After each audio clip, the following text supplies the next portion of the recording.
Hi, I'm Gavin, and this is my video for Vegetation North America comparing red pine and later Scotch pine. So this is Pinus resinosa, red pine. A few key traits are the bark down here. It is thin and flaky. You can easily take off chunks, and the red, orange underbark is very easy to see. This is a mature tree, and even on younger trees it is still flaky like this. Another key trait is needles.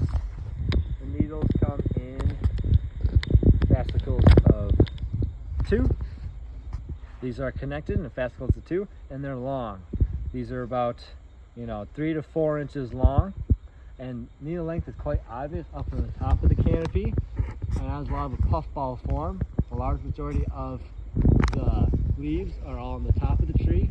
Red pines are very good at self-pruning, which means they let these branches down here die and drop them as a fire adaptation. Now a few key traits of Scotch pine.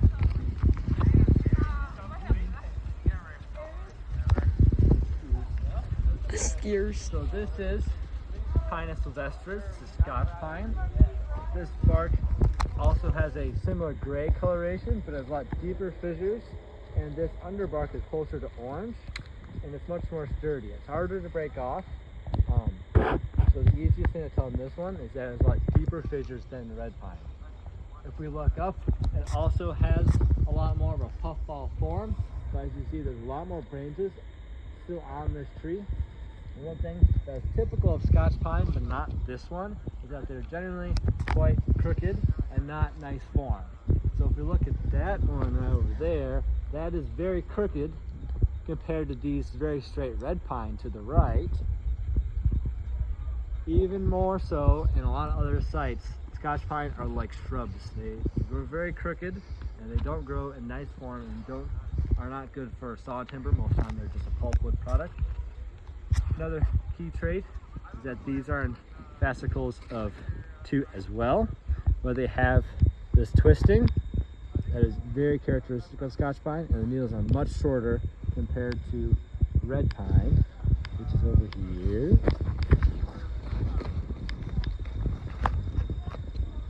The needle length is a very obvious difference between the two.